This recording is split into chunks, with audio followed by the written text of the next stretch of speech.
So hi students, welcome to your Indian Economics class. Last class में हमने complete किया था चैप्टर नंबर 3 जिसमें हमने मेजरली एलपीजी पॉलिसीज के बारे में पढ़ा था. आज की क्लास में हम चैप्टर नंबर 4 स्टार्ट करेंगे which talks about the condition of poverty in India. So before starting with chapter number 4, let's quickly revise chapter number 3. I am assuming आप लोगों ने अपनी एक सेपरेट नोटबुक मेंटेन करके सिर्फ की पॉइंट्स उसमें लिखे होंगे, तो आप मेरे साथ उन की पॉइंट्स में से ही रिवाइज कर लो.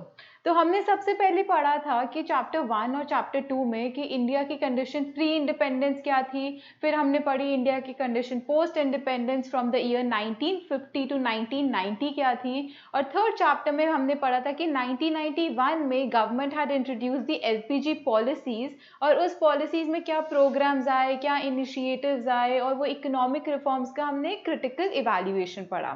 तो हमने पढ़ा था कि रीजन ऑफ इकोनॉमिक रिफॉर्म्स क्या थे, कि इकोनॉमिक रिफॉर्म्स इंपॉर्टेंट क्यों थे. उसमें हमने पढ़ा था poor performance of the public sector, deficit in the balance of trade, inflationary pressure, foreign exchange reserves जो थे हमारे बहुत इम्पैक्ट हो गए थे. There was a huge burden of debt on India and there was inefficient management of the companies. फिर हमने पढ़ा था that India had borrowed loan from the international organisations like world bank और द यूएन और the monetary fund, and उन्होंने ये condition रखा था कि हम आपको लोन प्रोवाइड करेंगे but you have to release out the restrictions that are being imposed. तो ये रिस्ट्रिक्शंस रिलीज आउट करने के लिए India had come up with the LPG policy. तो सबसे पहले हमने कौन सी पढ़ी थी policy, L, which is liberalisation. Liberalisation का मतलब क्या था कि प्राइवेट सेक्टर्स को जो है थोड़ा सा आप रिलीज आउट करें, उन पे जो बैरियर्स हैं वो रिमूव ऑफ करें. और इसमें हमने कौन सी पॉलिसीज पढ़ी थी, हमने फाइनेंशियल सेक्टर रिफॉर्म्स पढ़ी, हमने इंडस्ट्रियल सेक्टर रिफॉर्म्स पढ़ी, टैक्स रिफॉर्म्स पढ़ी, ट्रेड एंड इन्वेस्टमेंट रिफॉर्म्स पढ़ी, और फॉरेन एक्सचेंज रिफॉर्म्स पढ़ी. सो लिबरलाइजेशन में बेसिकली हमने ये सारी मेजर रिफॉर्म्स कवर करी थी. हमने कहा था कि जो भी एंट्री और एग्जिट रिस्ट्रिक्शंस इम्पोज हुए हैं, जैसे लाइसेंसिंग हो गया, इन सब रिस्ट्रिक्शंस को रिमूव ऑफ करो एंड ग्रेटर लिबर्टी दो. लिबरलाइजेशन मतलब liberty to whom, to the private sector. तो हमने इनमें ये सारी रिफॉर्म्स पढ़ी थी. उसके बाद हम आए थे प्राइवेटाइजेशन पे. सो प्राइवेटाइजेशन में हमने क्या बात करी कि जो ओनरशिप, मैनेजमेंट एंड कंट्रोल, ये जो पब्लिक सेक्टर के हाथ में था, इसको अब आप प्राइवेट सेक्टर को दो, because public sector was not able to manage the operations very efficiently. So government ने डिसाइड किया कि ये जो ownership, management and control of the PSUs हैं, पब्लिक सेक्टर यूनिट्स हैं, इनको हम प्राइवेट सेक्टर के हाथ में देंगे, so that the management and the efficiency of these organization increases. उसके बाद हमने बात करी थी ग्लोबलाइजेशन की. ग्लोबलाइजेशन का मतलब क्या था, integrating the national economy with the world economy, कि आप इंडियन मार्केट्स को बाहर की कंपनीज के लिए भी ओपन आउट करो, ताकि इंडिया की जो डोमेस्टिक कंपनीज हैं जिनको अभी तक 40 ईयर्स से प्रोटेक्शन मिल रहा था, वो प्रोटेक्शन अब रिमूव ऑफ करा जाए. अब बाहर की कंपनीज जो है इंडिया में इन्वेस्ट कर सके, इंडिया में आके बिजनेसेस कैरी कर सके, और इंडियन कंपनीज भी बाहर की कंपनीज को फ्रीली एक्सपोर्ट कर सकें. तो इसमें आपके सारे जो इंपोर्ट एक्सपोर्ट के लाइसेंसेस हमने चैप्टर नंबर 2 में पढ़े थे, उसमें इन्होंने कहा था कि इनको रिलीज आउट करो, कि अब इंपोर्ट पे कोई रिस्ट्रिक्शन ना लगाओ, Kota's and tariffs just remove them of. तो ये हमने ग्लोबलाइजेशन के बारे में पढ़ा था. उसके बाद हमने कौन सा टॉपिक एक करा था, हमारा आउटसोर्सिंग. आउटसोर्सिंग का मतलब क्या होता था कि जब हमारे नॉन इम्पॉर्टेंट फंक्शंस जो होते थे वो एक बाहर की ऑर्गेनाइजेशन को दे दिए जाते थे. ऐसा क्यों होता था, ताकि ऑर्गेनाइजेशन अपने स्ट्रैटेजिक और अपने इंपॉर्टेंट फंक्शंस पे ज्यादा फोकस कर सके. तो हमने आउटसोर्सिंग के प्लस पॉइंट्स पढ़े थे और माइनस पॉइंट्स पढ़े थे. और उसके बाद लास्ट में हमने चैप्टर की क्लोजिंग ली थी कि critical evaluation of these reforms. इसमें हमने एग्रीकल्चर सेक्टर के बारे में पढ़ा कि ये रिफॉर्म्स एग्रीकल्चर सेक्टर में इसने क्या पॉजिटिव कंट्रीब्यूशन किया और क्या नेगेटिव किया. फिर हमने इंडस्ट्रियल सेक्टर के बारे में पढ़ा था. उसके बाद हमने पढ़ा था कि एम्प्लॉयमेंट का स्टेटस क्या था. तो ये सब हमने क्रिटिकल इवैल्यूएशन किया था इकोनॉमिक रिफॉर्म्स का. तो आज के चैप्टर में हम एक बहुत ही स्पेसिफिक टॉपिक लेंगे जो है पॉवर्टी के बारे में बात करता है, कि इतने सारे रिफॉर्म्स आए, इतने कुछ चेंजेस हुए इंडिया की इकोनॉमी पे, बट इनका पॉवर्टी पे क्या इम्पैक्ट आया, क्या लेवल ऑफ पॉवर्टी जो है वो डिक्रीज हुई या इंक्रीज हुई, या उस पर कोई इम्पैक्ट ही नहीं आया, और गवर्नमेंट के कौन से इनिशिएटिव थे to combat poverty.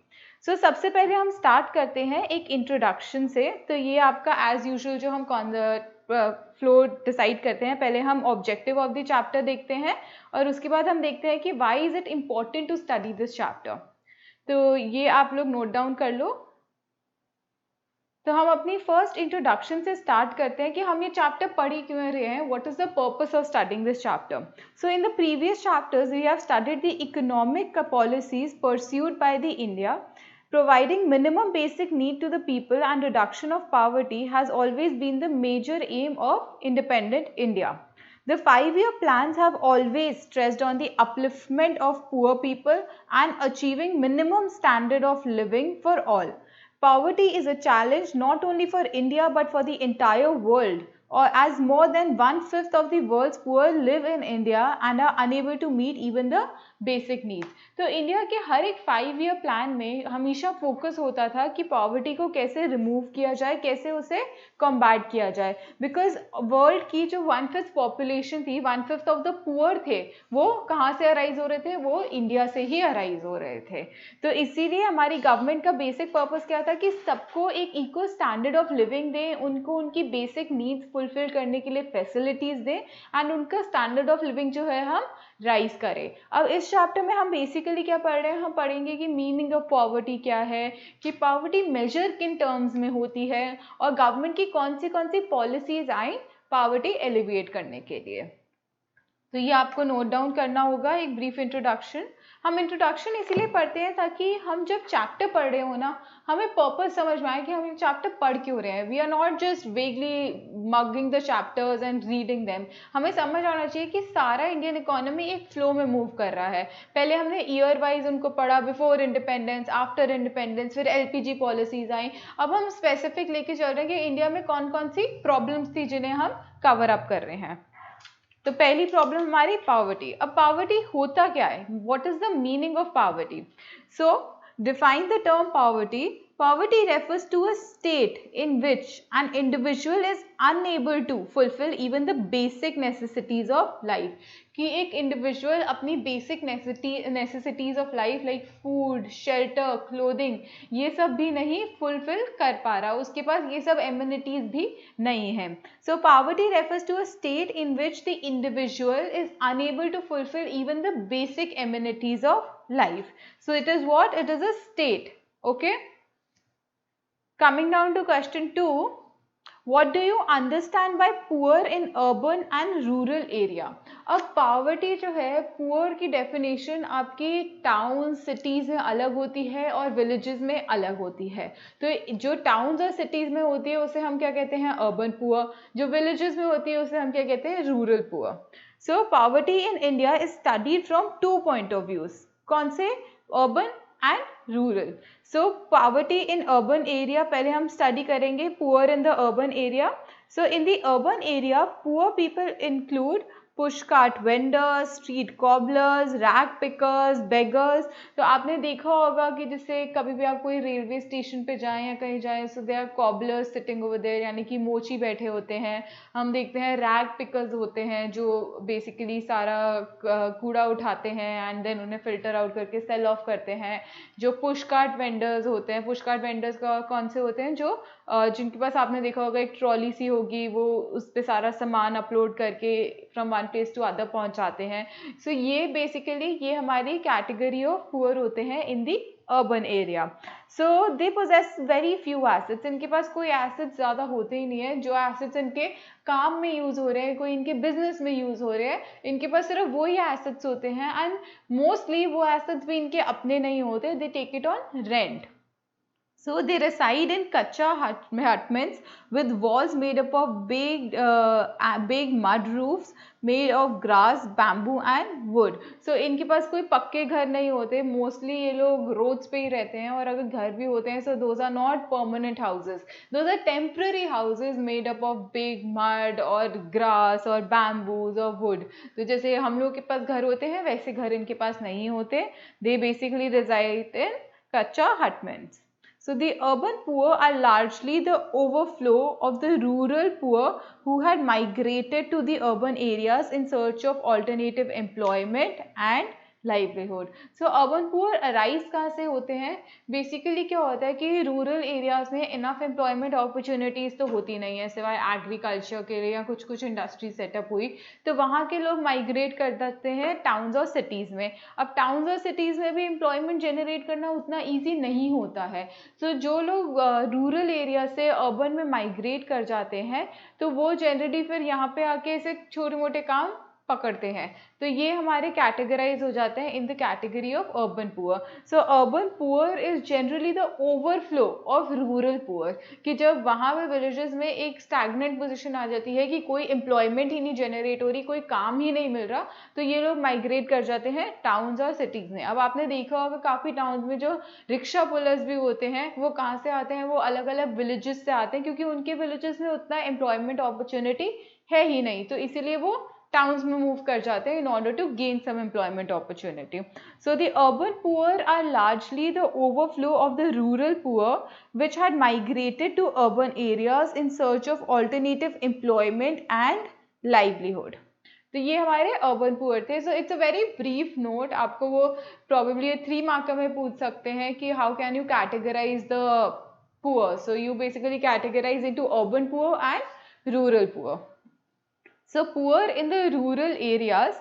So in rural areas, poor people include landless agricultural laborers, cultivators with very small land holdings, landless laborers engaged in a variety of non-agriculture jobs, and tenant cultivators with small land holdings. So rural area में कौन सी category आती है poor में? Basically आते हैं जो small आपके कल्टिवेटर्स हो, जिनके पास बहुत ही स्मॉल पोर्शन ऑफ लैंड हो, या अगर पोर्शन ऑफ लैंड हो भी तो वो भी उनका अपना नहीं हो, that's a rented portion of land and they are just working on it. So it includes landless agricultural labourer जिनके पास लैंड नहीं है, cultivators with very small land holding, कि भाई बहुत स्मॉल लैंड होल्डिंग है जिससे वो अपना लाइवलीहुड भी नहीं जनरेट कर पा रहे. उसके बाद landless labourers engaged in variety of non agricultural job, यानी जो लेबरर है जिनके पास लैंड नहीं है वो किसी और अल्टरनेटिव नॉन एग्रीकल्चर जॉब में एंगेज्ड है, या tenant cultivators with very small holdings. Okay, so ये हमारी कौन सी होती है? Poor in the rural areas. तो आपने ये एक बार पॉज करके नोट कर लो, और ये आपका अर्बन एरिया वाला. ओके, सो हमने अभी क्या क्या पढ़ा? पहला हमने पढ़ा पावर्टी की डेफिनेशन, की पावर्टी होती क्या है. फिर हमने पढ़ा अर्बन और रूरल एरिया में आप पुअर को कैसे कैटेगराइज करते हो. नेक्स्ट हम पढ़ रहे हैं discuss the common characteristic of poor people, कि आप कौन सी कैटेगरी को पुअर पीपल बोलते हैं. So common characteristic of poor are hunger, starvation and malnutrition. So starvation and hunger are the basic problem of the poorest households. Malnutrition is alarmingly high among poor, कि basically they do not get even the basic food to eat. There's hunger, there's starvation, and they don't even get the required nutrition that is required for the human body to function. So when they don't get the required nutrition which is necessary for the human body to function, we say that they are malnourished. So आपने generally देखा होगा they are very thin and skinny, and because they don't even get the basic food to it. जितना खाना उन्हें चाहिए होता है daily basis पे, जितने न्यूट्रिशनल रिक्वायरमेंट्स होते हैं डेली बेसिस के, उन्हें वो भी नहीं मिलते.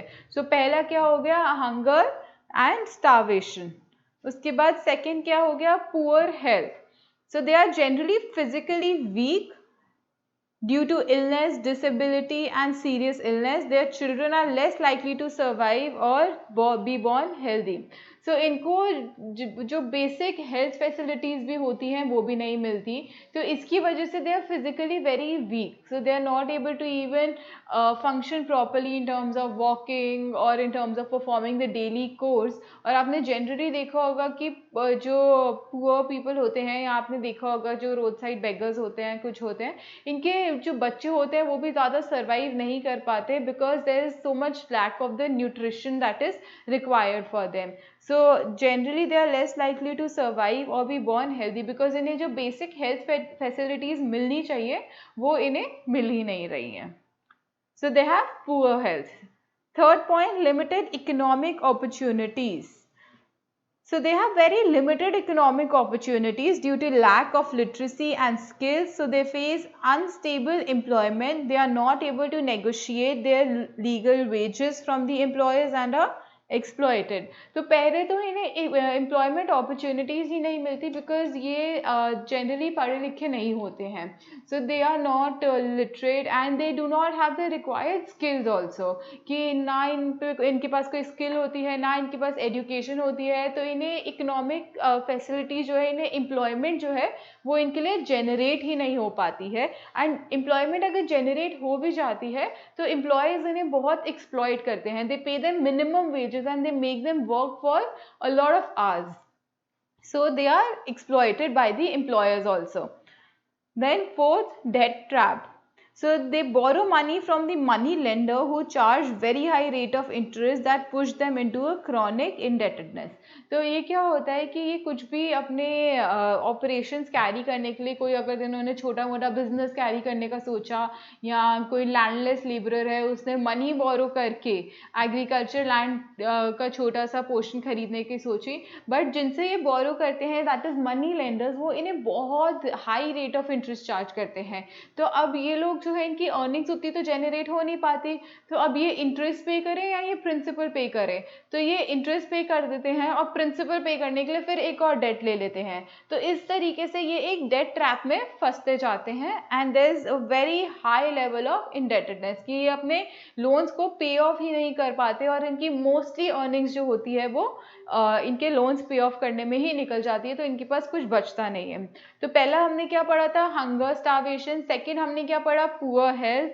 थर्ड हमने क्या पढ़ा था, लो इकोनॉमिक कंडीशन. फोर्थ हमने अब पढ़ा debt trap. Fifth one, lack of facilities of ये इलेक्ट्रिसिटी होना चाहिए, lack of facilities of electricity and water. So most poor households do not have access to electricity. Their primary cooking fuel is firewood and cow dung cakes. So they don't even have the basic facilities of electricity. आप villages में देखेंगे कि कहीं areas में तो electricity का कोई point ही नहीं है, कोई कहीं आपको कोई एविडेंस ही नहीं मिलेगा कि यहाँ पे इलेक्ट्रिसिटी सप्लाई भी है या नहीं है. So they do not have even the basic facility of power और वाटर. तो इनका जनरली ये कैसे खाना बनाता है, they make food using the cow dung cakes. वो आपने देखा होगा जैसे हिंदी में हम बोलते हैं गोबर के उपले. सो ये उन पे अपना खाना बनाते हैं. So they do not have electricity, they do not have the basic amenity of water also. Next आपका gender inequality. So gender inequality prevails within the family in regard to participation of the gainful employment, education and in decision making. So there is a large amount of gender inequality involved over here. Women are not even given the power to live their own lives. They are not given the power to even make decisions in the family.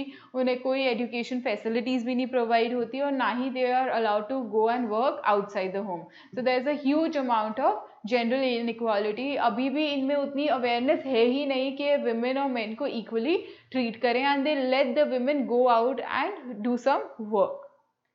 Then seventh, they have bigger families. The poor families are bigger in size which make their economic condition even worse. कि generally इनके बहुत ही बच्चे होते हैं and that is why पूरी एक family का size जो होता है वो बड़ा हो जाता है एंड इनकी इकोनॉमिक कंडीशंस और वर्स हो जाती हैं बिकॉज ये अपने एक्सपेंडिचर फुलफिल नहीं कर पाते, तो ये बच्चों के एक्सपेंडिचर कहाँ से फुलफिल करेंगे.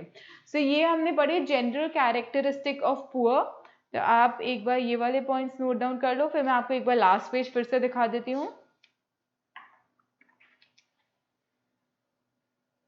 ये लास्ट के पॉइंट्स ही आपके रह गए होंगे, ऊपर वाला तो मैं आपको ऑलरेडी दिखा चुकी हूँ.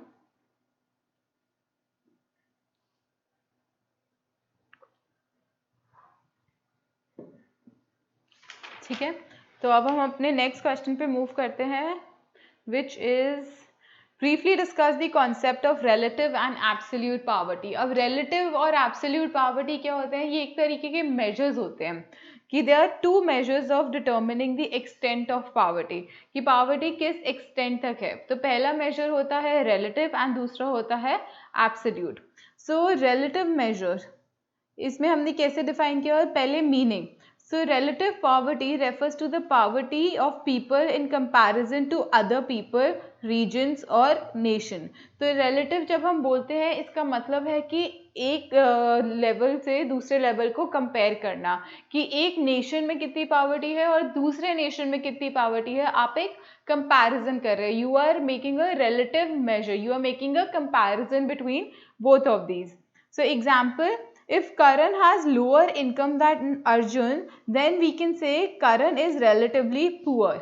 So it may not be necessary कि Karan की income इतनी कम है कि वो poor की category में categorize होए, but since we are saying that Karan has lower income than Arjun, so he is relatively poor than Arjun. So probably Karan has an income of say 1 lakh and Arjun has an income of say 2 lakhs. So it is not that Karan is poor, 1 lakh income is enough, but we say that Karan is poor than Arjun because Karan's income is less than Arjun's income. So what are we making? We are making a comparison between two people. So when relative poverty refers to the poverty of people in comparison to the other people or region or nation. इसकी importance क्या होती है? So importance is it helps in understanding the relative position of different segments of the population.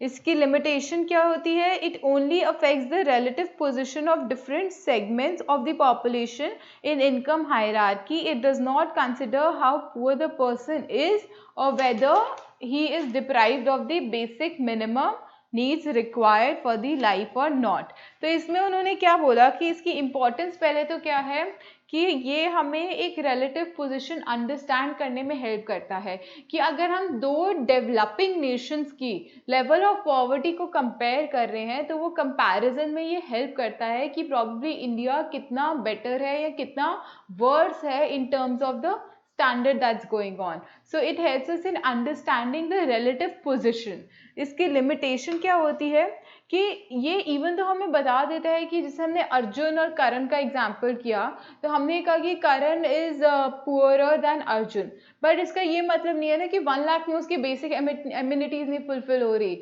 उसकी basic amenities fulfil हो रही है, उसको basic needs मिल रही है, in fact he is living a luxurious life also, but हम उसका कंपैरिजन कर रहे हैं अर्जुन के साथ जिसकी 2 लाख इनकम है, तो इसीलिए हमें पता नहीं चल रहा कि क्या उसको बेसिक नीड्स फुलफिल हो रही हैं, उसकी लाइफ रिक्वायरमेंट्स फुलफिल हो रही हैं या नहीं.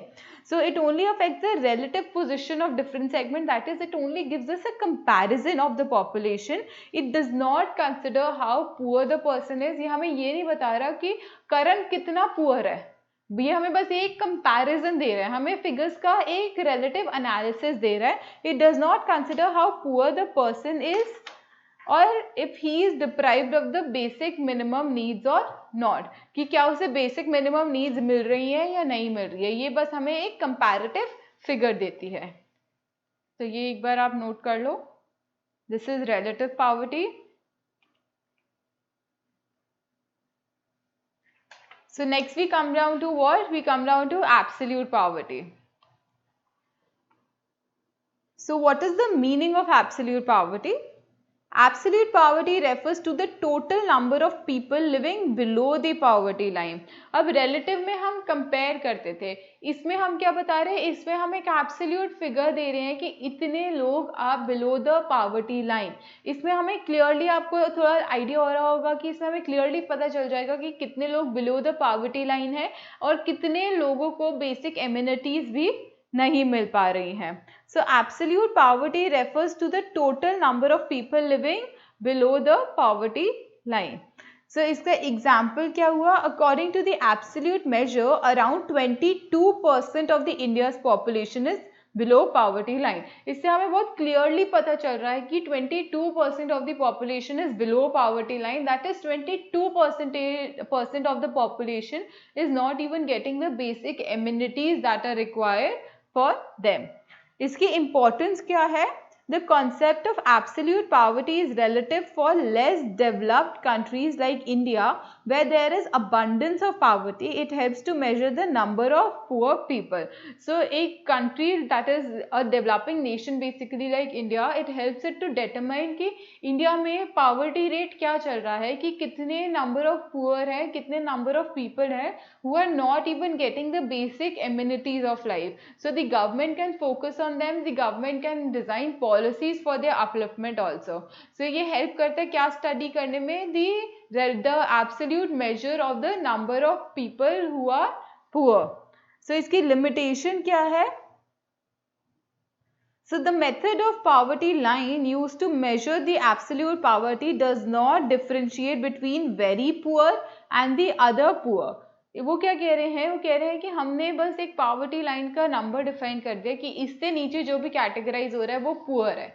हमने ये नहीं बताया कि अब इससे नीचे भी जो कैटेगराइज हो रहा है वो वेरी पुअर की कैटेगरी में आता है या वो कोई अदर पुअर की कैटेगरी में आता है, कि probably some people are just near the poverty line and some people are very below the poverty line. तो हमें ये डिफरेंशिएशन जो है इसमें पता नहीं लग पा रहा. Moreover, it does not care other social factors that generate and are responsible for poverty, like literacy rate, illiteracy rate, ill health, lack of access to resources. तो ये हमें बस एक मेजर दे देते हैं कि इतने लोग बिलो द पावर्टी लाइन है, बट ये अदर सोशल फैक्टर्स की लिटरेसी रेट क्या चल रहा है, इनका हेल्थ रेट क्या चल रहा है, whether they have access to resources और नॉट, हमें ये सब मेजर्स के बारे में ये कुछ बात नहीं करता. तो इसीलिए हमारे लिए ये एक कंप्लीट मेजर नहीं कहलाएगा. ओके, बट एब्सोल्यूट और रिलेटिव में आपके हिसाब से कौन सा बेटर मेजर है? तो अगर आपको ये देखना है कि कितने नंबर ऑफ लोग बिलो द पावर्टी लाइन है या इस कंट्री का कितना रेट ऑफ पावर्टी चल रहा है, तो आप एब्सोल्यूट मेजर देखोगे. But if you have to make an analysis, you have to make a comparison of two nations और टू पीपल और two regions, then you need to use relative poverty. तो ये एक बार आप इधर से नोट कर लो. This is absolute poverty. Relative का मैं ऑलरेडी आपको दिखा चुकी हूँ, तो आप उसको फ्रीज करके देख लेना.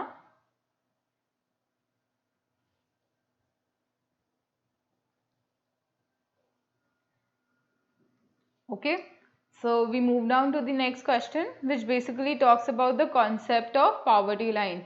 ये poverty line का concept क्या है, हम उसको measure कैसे करते हैं, हम उसको determine कैसे करते हैं.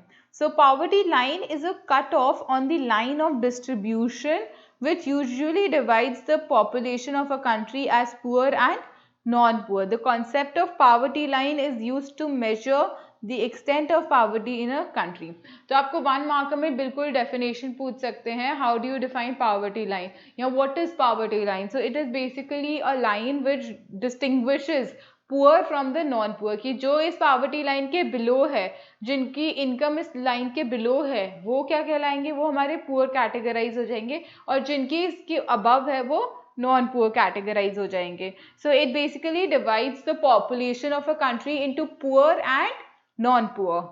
The concept of poverty line is used to measure the extent of poverty in India, कि इंडिया में कितनी poverty prevail कर रही है. जैसे हमने ऊपर पढ़ा that 22% of the population is poor. So it helps us to define what? It helps us to define the extent of poverty that is prevailing in a country. So determination of poverty line, कि poverty line हम निकालते कैसे हैं? So in India monthly per capital expenditure, जिसको हम आगे अभी refer करेंगे MPCE. So it is what? Monthly per capital expenditure method is used to determine the extent of poverty line.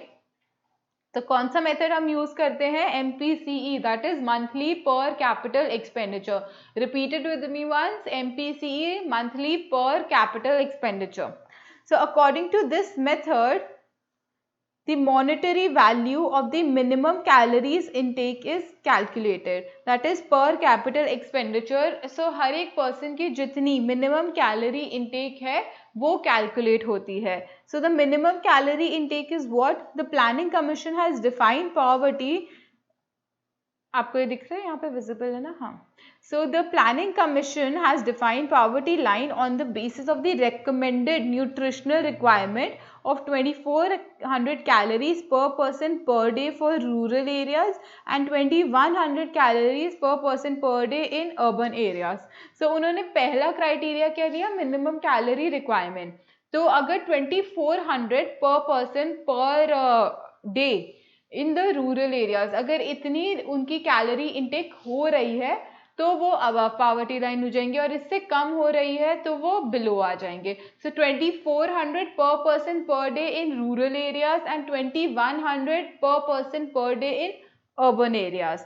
So monetary value of calorie intake according to Planning Commission, the MPCE in 2011 and 12 is worked out to be rupees 816 per person in rural areas and rupees 1000 in urban areas.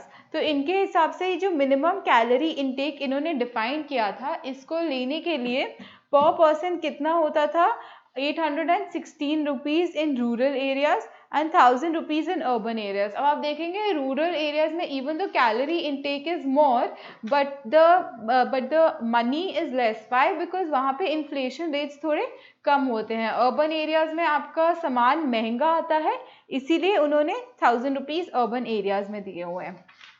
एक second मेरे को दीजिए आप.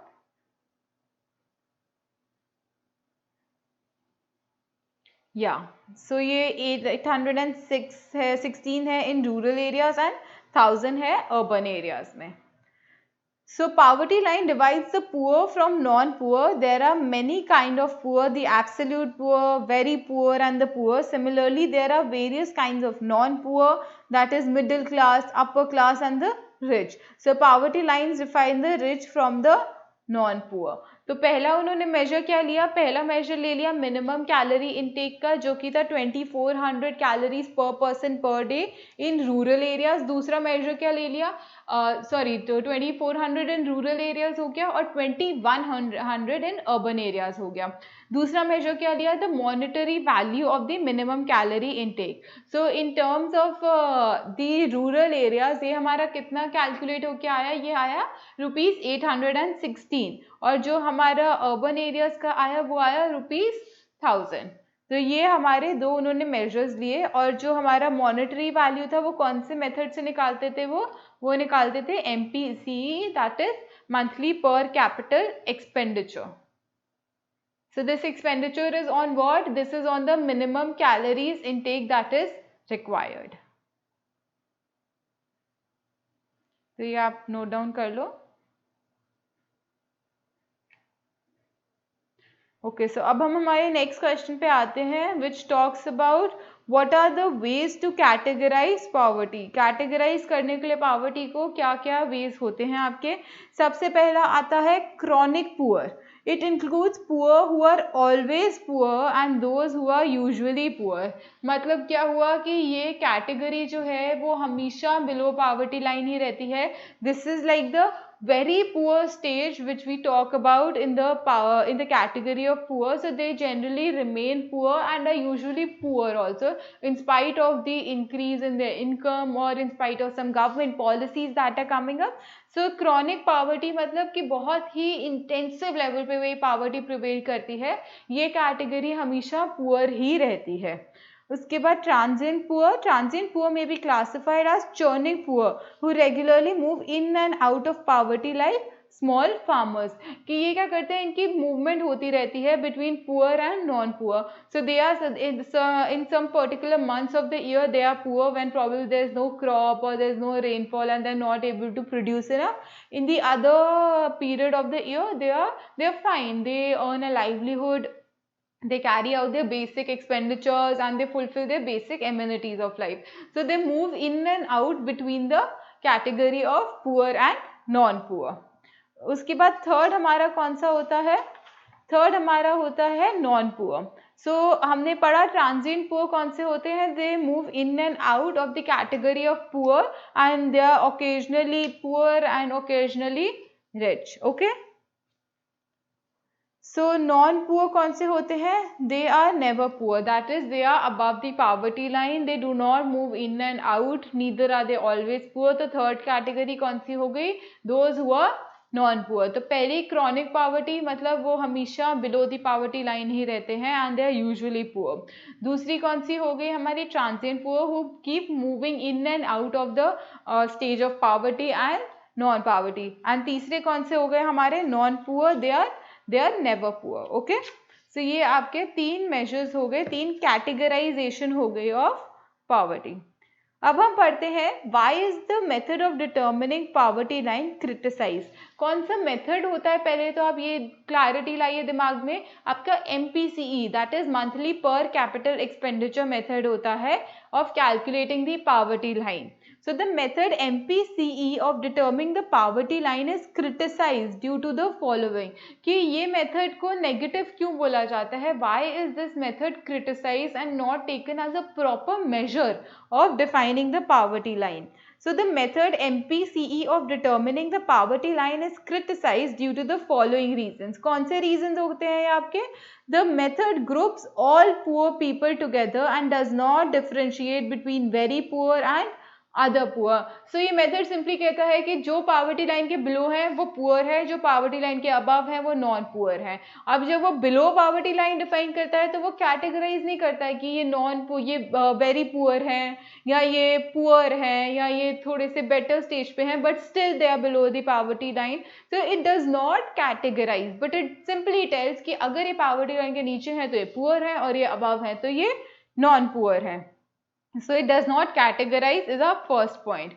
Then second point, this mechanism is helpful in identifying the poor as a group to be taken care of by the government. However, it is very difficult to identify the poor who need the help of the government the most. तो इसमें फिर से आपके first point से ही आपका lead आ रहा है, जिसमें वो कह रहा है कि even though it helps us in defining the category of poor and non poor and the government should focus on the group of poor, but उसमें ये फर्दर हमें एनालिसिस नहीं कर पाता कि इनमें से कौन सी सबसे पुअर कैटेगरी है जिस पे गवर्नमेंट पॉलिसी ज़्यादा फोकस होनी चाहिए। So it is very difficult to identify the poor who need the help of the government the most. Third point इसमें आपका आता है, there are many factors other than income and assets which are associated with poverty, like accessibility to the basic education, health care, drinking water, which have been ignored. So ये इन सब facilities की बात ही नहीं करता, वो बस बात करते हैं कि अच्छा ये अगर इस मिनिमम लेवल से ऊपर है तो वो नॉन पुअर हो गए, इससे नीचे है तो वो पुअर हो गए, but it does not define poverty, it does not takes into consideration the social factors like education facilities और health care or drinking water or electricity. All these social factors are ignored in considering this method. So this method does not consider the social factor that generate and are responsible for poverty line, like illiteracy, ill health, lack of access to resources, etc. So हमने इस पे basically पढ़ा पहला वाला कि बस एक group कर देता है into poor and non poor, but further poor का कैटेगराइजेशन नहीं देता। सेकंड पॉइंट उसी से ही इमर्ज हो रहा है कि सिंस ये फर्दर पुअर का कैटेगराइजेशन हमें नहीं दे रहा तो उसकी वजह से हमें ये नहीं पता चल रहा कि गवर्नमेंट पॉलिसी किन कैटेगरी को सबसे ज़्यादा फोकस करनी चाहिए। फिर थर्ड ये बता रहा है कि हम जो है इनकम और एसेट का ही मेजर लेते हैं, बट हम education facilities, health care facilities, resources, water, electricity, इन सबको इग्नोर कर देते हैं। फोर्थ पॉइंट फिर से थर्ड पॉइंट से इमर्ज हो रहा है जो कह रहा है कि all the social factors are being ignored. तो ये आपका था कि why is the method of determining poverty line criticise. आपको ध्यान रखना है कि method of determining poverty line कौन सा होता है हमारा? MPCE। तो आज के लिए हम ये 7 क्वेश्चंस ही कंप्लीट करेंगे, बिकॉज थोड़ा सा बोरिंग चैप्टर भी है ये, जिसमें आपको आगे मैं इंपॉर्टेंट वाले जो पार्ट्स हैं वो पढ़ाऊंगी सेकंड क्लास में, जिसमें हम बात करते हैं कि गवर्नमेंट के कौन से मेथड्स हैं जो ये पॉवर्टी को एलिविएट करने के लिए इम्प्लीमेंट करे गए हैं। और नेक्स्ट क्लास में हम इस चैप्टर को पूरा रैप अप कर देंगे। बहुत छोटा सा ब्रीफ चैप्टर है, तो आपको ज़्यादा फोकस किस पे करना है? एक तो मेथड ऑफ पॉवर्टी आपका लाइन कौन सा डिटर्मिन करता है? MPCE। और एक आपको फोकस करना है जो आगे हम गवर्नमेंट के पॉवर्टी एलिविएशन प्रोग्राम्स को फोकस करेंगे। तो आज की क्लास के लिए इतना, आप प्लीज़ ये सब रिवाइज करके आइएगा, फिर हम नेक्स्ट क्लास में अपने पेंडिंग टॉपिक्स कंटिन्यू करेंगे। So thank you so much for attending this class.